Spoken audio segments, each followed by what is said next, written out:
Gather round the fire, my friends, and let me tell you a chilling tale of a disappearing woman, a haunted beach, and a killer on the loose. Our story starts on a dark night in May 2010 with a young woman named Shannon. Shannon was bright and determined to make it big someday, but she had fallen on hard times. To get by, she turned to a dangerous line of work that would soon lead her into the grasp of evil. On that fateful night, Shannon went with a client out to the gated community of Oak Beach on Long Island. For a couple hours, all seemed fine, but around 5 a.m., the client hurried Shannon out, saying she was causing too much trouble. Shannon called her driver Michael in a panic. For 20 agonizing minutes, Michael tried to locate Shannon as she cried out into the night. In the background of the phone call, he could hear men yelling and Shannon screaming, "They're trying to kill me." Before the call cut out, Shannon was heard sprinting off into the darkness.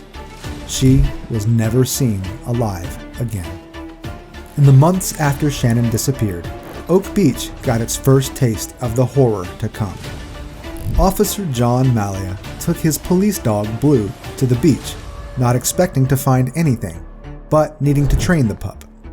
But on December 11th, 2010, Blue discovered a set of human remains along the beach. This was only the beginning. Over the next few months, more and more bodies emerged along this same remote stretch of shore. Some were intact bodies of escort workers, mysteriously lined up close together. Others were only parts.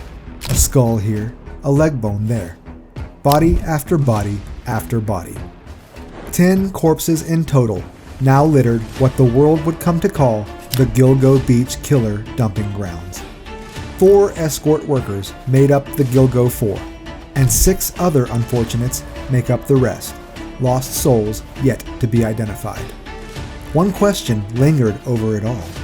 Was this the work of one Long Island serial killer or multiple? For over a decade, the case ran cold, leaving the families of victims without answers. Corruption at the top of the Suffolk County Police kept the FBI from helping, but the bright light of justice cannot be dimmed forever. In 2023, a new Suffolk County task force reopened the case files, and what they found in only 6 weeks was chilling.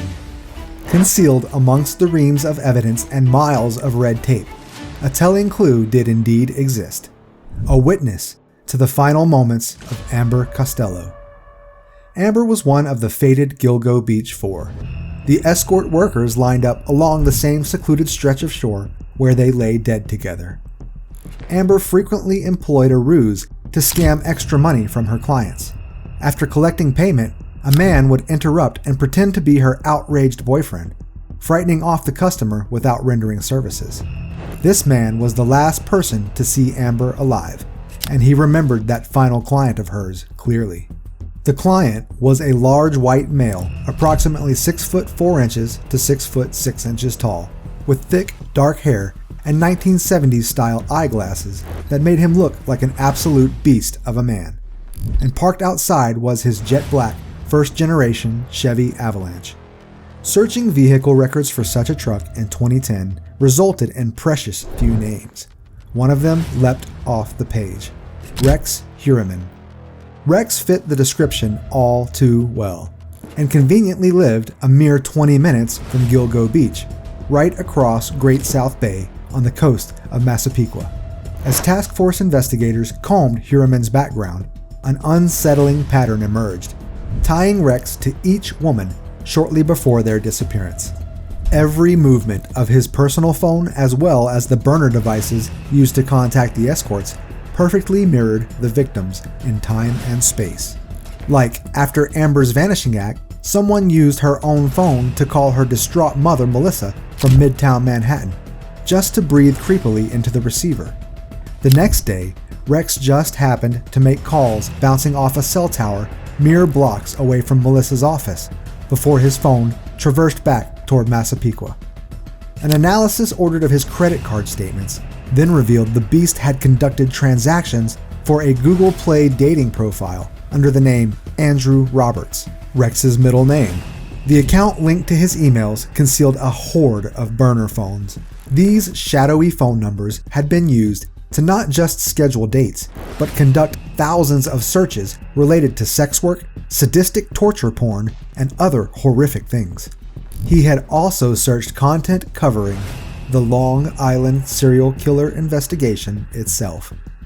The noose tightened further when DNA testing concluded that female hairs collected from 2 of the Gilgo Beach victims matched Heuermann's wife.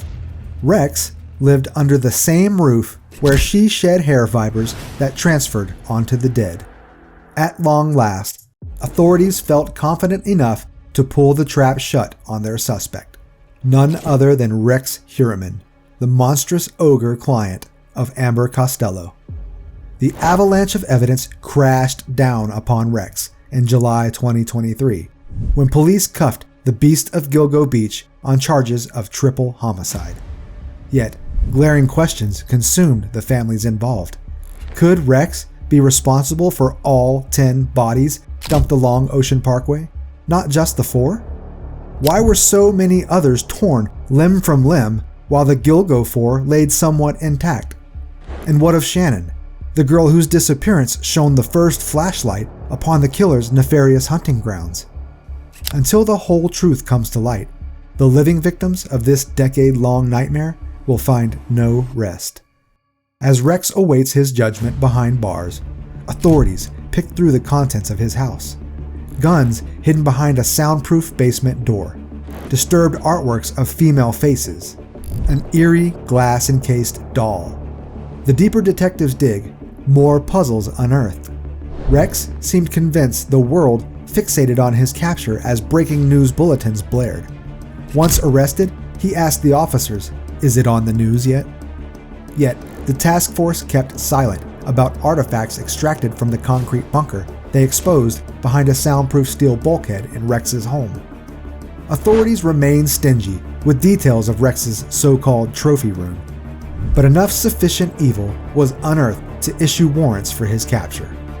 The magistrate charged Rex with triple homicide for 3 of the 4 Gilgo Beach escorts so precisely posed. But proof continues being pieced together suggestive of Rex's involvement across more of the 10 deaths scattered around Ocean Parkway. For now, Rex endures imprisonment, confined in a cell more barren than the one in his home that police ransacked. Rex will likely spend what remains of his existence sealed in a concrete coffin of his own. Death Row looms large for the one they called Lisk, the Long Island serial killer. Yet questions unanswered do remain that deny survivors closure. Do more cold cases across the eastern seaboard bear Rex's mark? Only time will tell.